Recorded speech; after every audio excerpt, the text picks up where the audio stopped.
I'm Gary Nickerson, And I'm Quinn Taggart. and this is Outside My Window. August 2nd, 5th are the dates for this year's Western Nova Scotia exhibition. Now, it sounds like a long way out, but it really isn't. Now, on their Facebook page, there's already calls for vendors, sponsors, judges, and volunteers, and this is the time to get involved. Along with Seafest, the X is certainly one of the longest-running festivals the area has. Its beginnings go back into the mid-1800s when the Yarmouth County Agricultural Society was formed, as well as the Township of Yarmouth Agricultural Society. Both societies held annual exhibitions for several years. Now, skip ahead 150 years. And those of us of a certain age, we remember the old arena, affectionately called the Barn, where we spent many of our summer days at the annual X. In 2001, the existing exhibition buildings were torn down to make way for the Mariner Center. Like many festivals and events, they were forced not to host an exhibition in 2020 and 2021 due to COVID public health restrictions. And like most festivals, the X has evolved to accommodate changing times and audiences. With us today is Amy Rose. Amy grew up on a dairy farm in the Annapolis Valley, which helped grow her passion for her agriculture and prompted her to become part of the Western Nova Scotia exhibition when she moved to Yarmouth. For Amy, the X is a family activity as her husband Jeff and their two kids, Cameron and Michael, also support the exhibition by taking part in organized events and also organizing different events as well. She has held various positions within the group over the years, including president, but is currently a director and the office manager. Welcome to the podcast, Amy. Hello, thank you. So, the whole family involvement of the Western Nova Scotia exhibition, that, as we said, goes back generations. What do you attribute to the X's longevity? Well, the longevity of the exhibition would actually be those families that keep coming back. The exhibition, when I grew up in the Valley, we didn't have an exhibition. So it was kind of a new thing, actually, when I came to Yarmouth. But my husband's mom was the one involved, and she got both me and my husband involved in it. And we just kind of went from there. It's something that, I guess, once you're kind of involved with it, you just want to see it keep going and to see it keep growing and to see people keep coming. So it's just one of those things. There is a lot of different generations that help out during the exhibition, that are part of the exhibition committee itself, that volunteer to help out. And it just kind of gets passed down, I guess, from generation to generation through those core families that want to see the exhibition survive. So with that in mind, Amy, I mean, one of the longest standing relationships that you have would be with the 4-H Club. Can you talk a little bit about that? Yeah, the 4-H Club, throughout the years, our partnership kind of changes a little bit depending on what their organization needs and what we need on the exhibition side. But the 4-H has normally taken part in the exhibition. They have to do their local shows. So they do their local show kind of on their own level, but it's also nice to show the public what 4-H does outside of just their little close-knit community. And the exhibition, we offer them that venue. This year, we're partnering up with them again. We're talking right now about them coming out and doing a 4-H day. Traditionally, that's what they have done in the past. So we're actually thinking about doing that the day before the exhibition starts this year. They want to come out. They want to bring their different competitions and events. They're actually going to use it as their pro show selection so that they can go on to the next level. Because this year they actually have 2 4-H clubs, so there's a little bit more competition and that involved. So we're going to help them out. We're going to offer them a venue the day before the exhibition starts for them to come. The last time we did this, we didn't charge a full admission for that day. We actually just left it open as a donation to the 4-H Club. So we're looking forward for them to come back this year and do their pro show selection with us. So with the 4-H Club involvement, do you feel like that's your angle to get younger people involved with the exhibition? I mean, certainly if you look back, I mean, I've been around long enough to have seen a couple of generations kind of roll through on the exhibition, but it's the same families. It seems the same way. And a lot of other organizations in the area are the same as well. You've got long-standing members, long-standing directors, but you want to kind of get more new people engaged. Is that the main way that you feel that that's going to happen? Yeah, that's one of our main ways.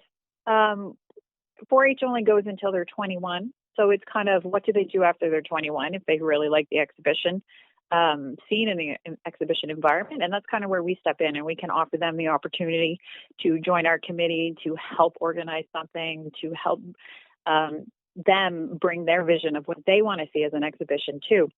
As the generations have changed, some of the different events aren't necessarily quite as popular. We have the events like the auction, which is a long-standing tradition. We have a lot of the older generation that come out to watch them. We're just starting to get some of that younger generation interested in again, like with my kids having their own pair of oxen and coming to the exhibition to pull their own. So we're kind of getting that, I guess, from the 4-H club. It just gives them that opportunity of where do I go when 4-H is done.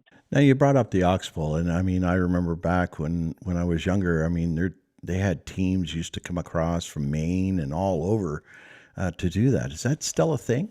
They haven't come across. We haven't had any teams come across from the U.S.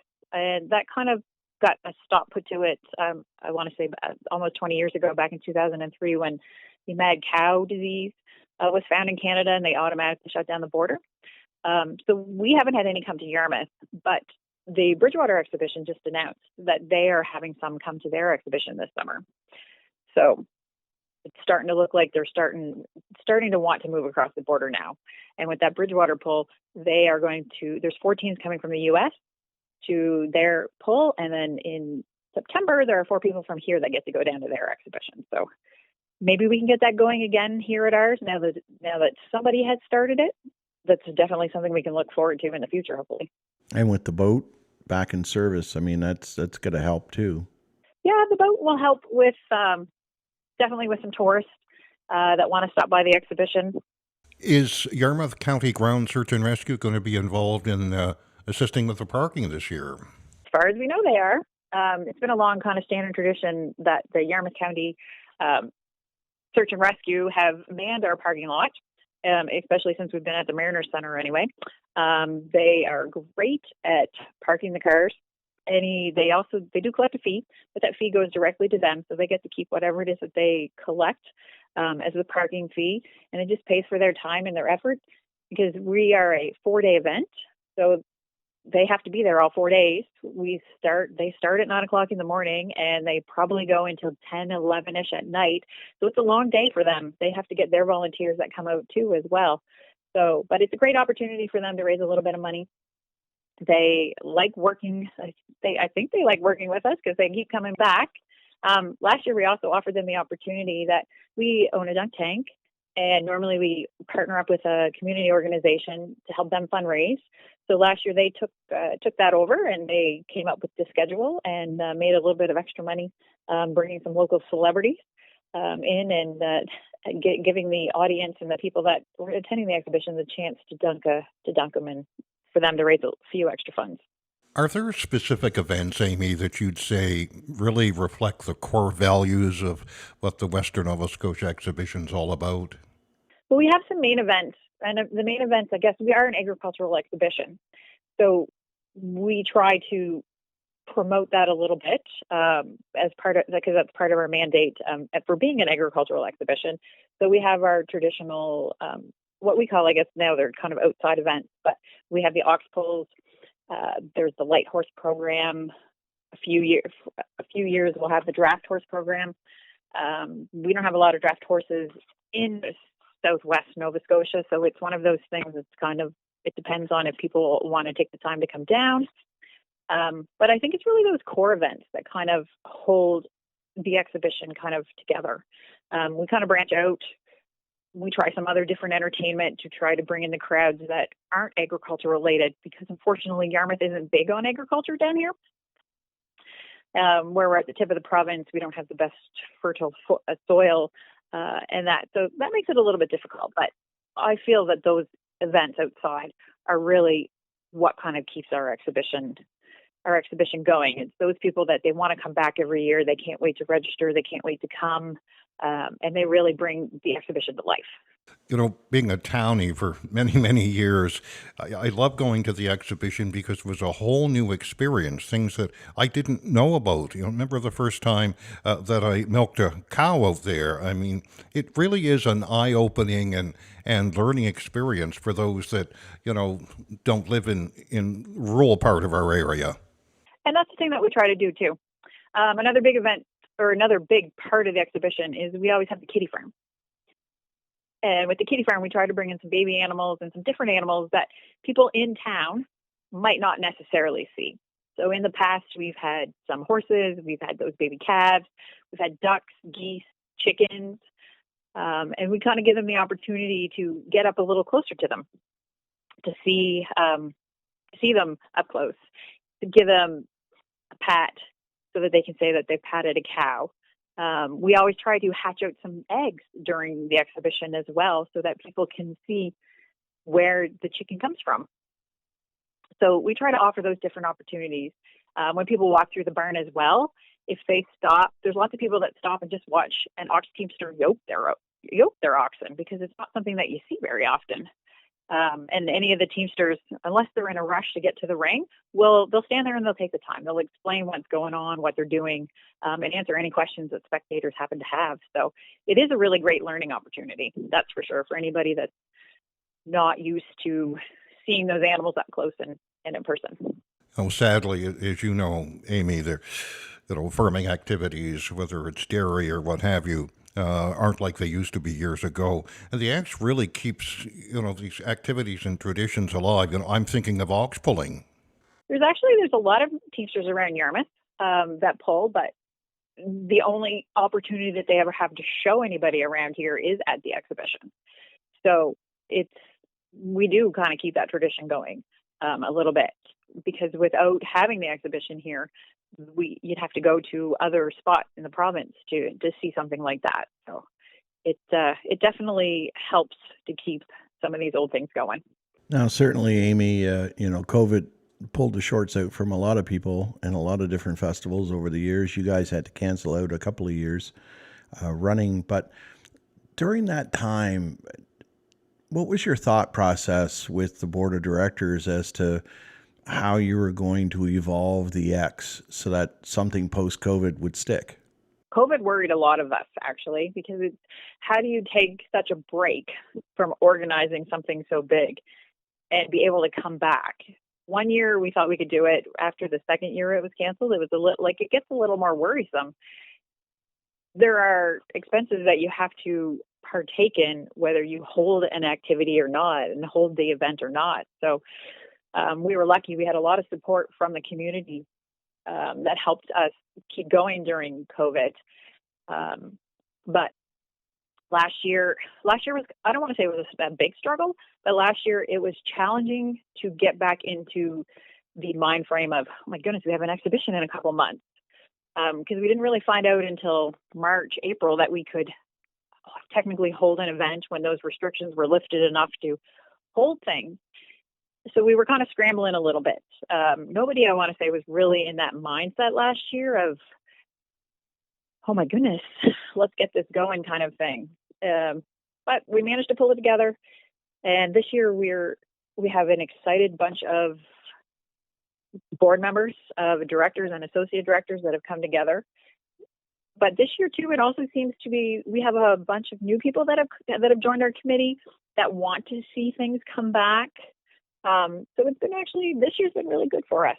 Sponsors are critical for any a major event like this, Amy. Obviously, I assume you're actively looking to gain more sponsors, and how's that going? Well, we have kind of just started within the last month to get our sponsors. It takes a tremendous amount of money to run a 4-day event. There's lots of different expenses that you encounter as a big event like this. But our sponsors so far, have been really supportive. We have a couple different sponsorship packages. So depending on how much you sponsor the exhibition, we have a package for you so that you can get something back for your money. The packages normally include, if you donate at least $400, you get invited to a sponsorship reception. You get free passes. You get free advertising on our website. We print a program booklet every year, and with $400 or more, you get an ad in our program book of various sizes. We also make signage all around, mostly around our outside rings. There's sponsor signage around there so that you get your promotion to the fact that you helped us make it through. So it's sponsorship part right now, it's going well.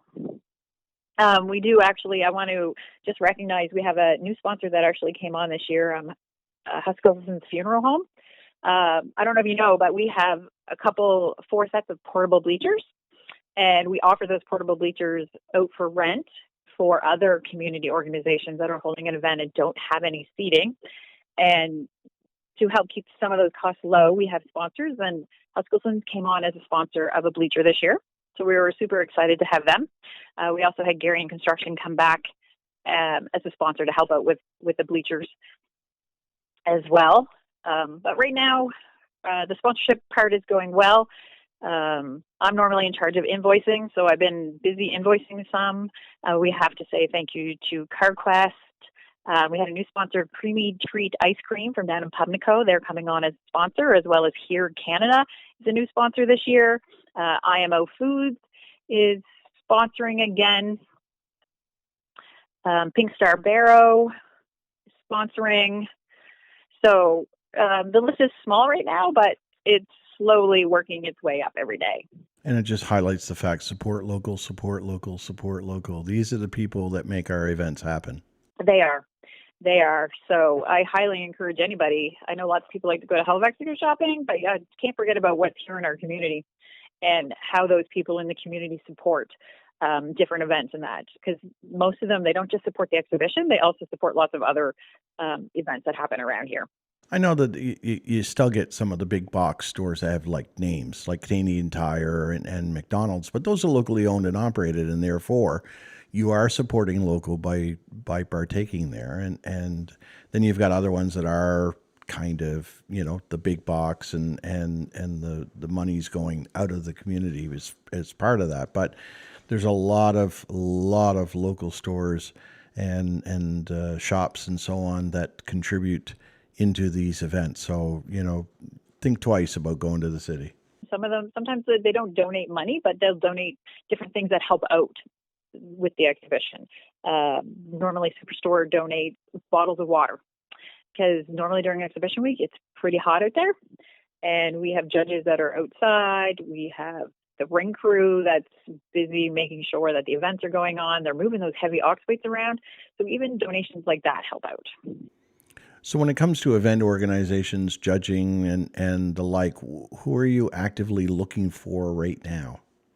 So actively right now, we are looking for somebody that might be interested in organizing Fisherman Challenge for the year. We are also looking for somebody that would want to take over running our photography competition in our fine arts, division. A big one today, I just found out we are looking for somebody actually to run our Tri-County or CGLS Tri-County Talent Search as well. That has been a long-standing tradition. It's been going on for over 30 years. Very popular event. It is. It's been going on for over 30 years, and we want to thank CGLS and Y95 for continuing the support of that. But our co-chair has moved to the Valley. So we are looking for somebody new to come and take over that event and bring some life to it for 2023. I remember that back in the old barn. It was just one of those things. It was a fantastic event and really packed in the house.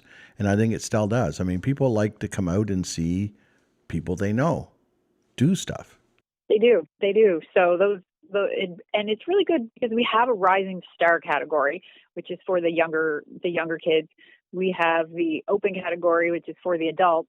And then there's also, I can't remember the name of it, but there's the third category there for like the teenager type, for the teenage age as well. So we kind of cover all bases and all age groups in that contest. So it's really good for local talent to get out there to maybe start their singing career at the exhibition. Who knows?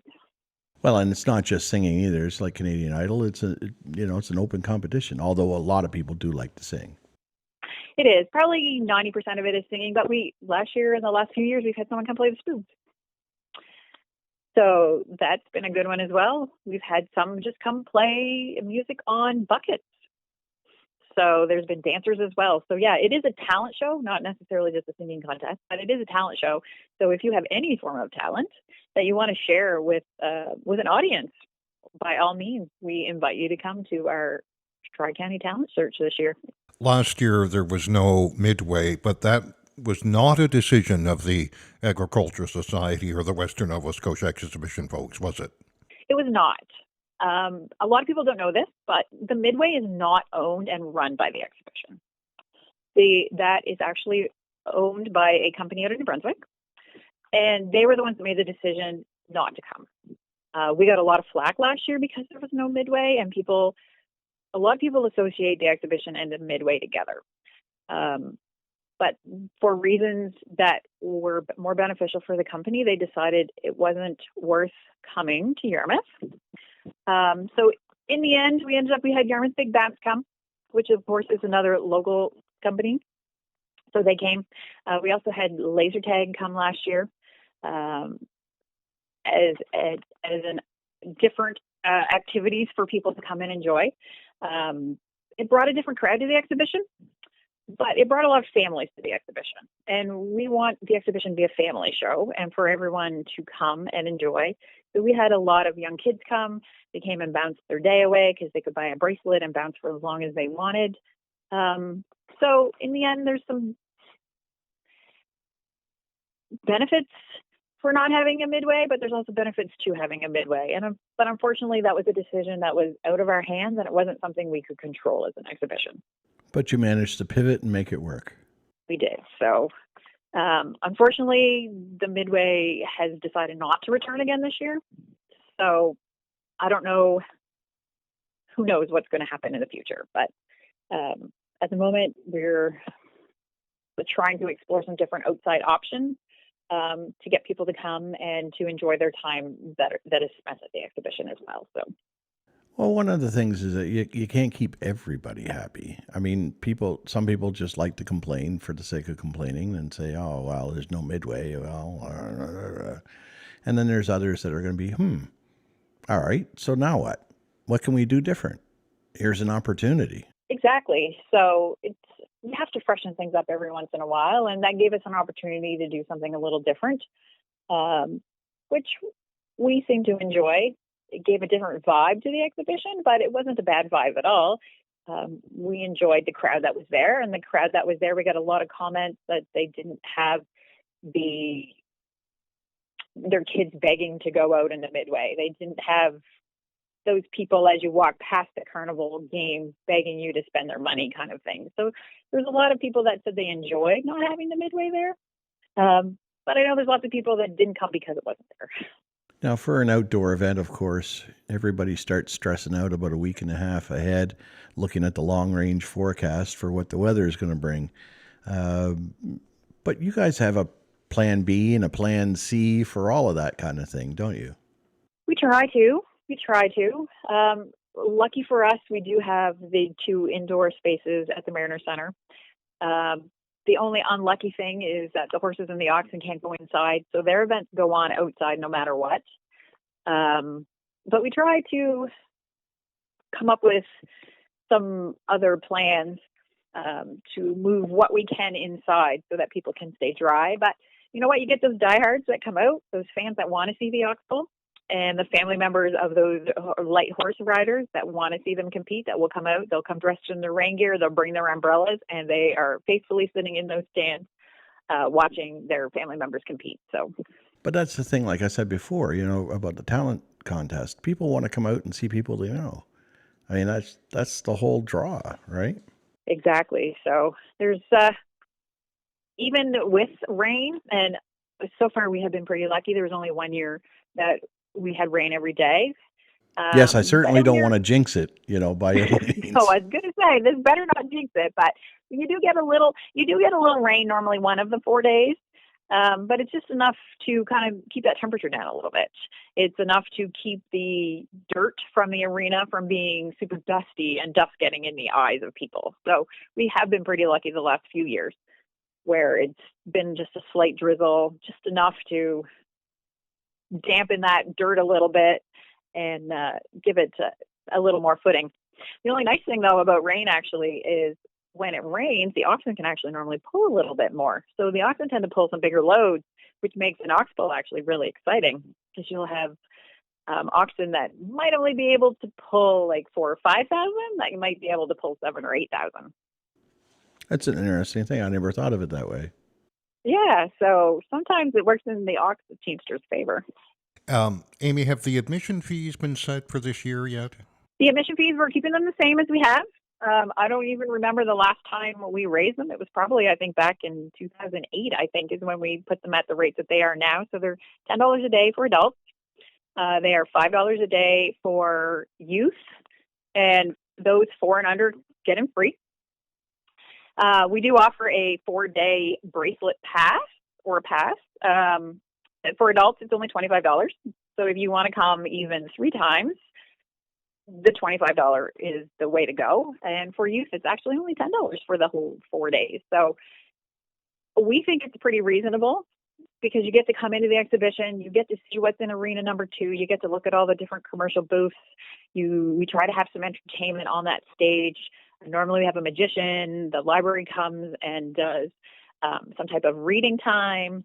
I run a baby contest normally the first day of the exhibition, and we do that in there. Last year we had a Little Miss competition. And at supper time, we normally have a couple local singer groups that come in and will provide a little bit of entertainment. That admission fee also includes whatever nighttime entertainment we have on the stage. We're still working on booking the entertainment right now, but I can tell you that on Saturday afternoon, we have wrestling coming back to the main arena. But your admission also includes the things that are outside. So you can walk through the barns outside. You can walk through the kiddie farm and pet any of the animals that you want. You can have a seat on the stands. You can watch the oxen. You can watch the light horse. We also have the truck pulls that are coming back this year. We are in the process right now of trying to make arrangements for ATV competitions and even lawnmower pulls and tractor pulls. So you can actually get a lot out of your admission fee to the exhibition. Yeah, the rates or the admission fees at the Western Nova Scotia exhibition are comparable to all other exhibitions. I mean, they're not that high. And like you said, you can go and you spend a whole day, enjoy all the activities and all of that, right? You can. So, and your admission fee, it helps to pay for the things that you're there to see. We need a lot of people at that price to come and check everything out so that we can cover some of the expenses that we have for the exhibition. But we want it to be a family show, and we want to make it affordable for families to come out and spend the entire day. So the fees aren't really that high. The only downside is because we don't have a high fee at the door, you will have to pay a little bit extra. So if you want to go to Yarmouth Big Bounce, they also charge us a fee to go on that. Last year we had a virtual reality booth as well, and they charged a fee to do that. But that's because our fee to get in is low.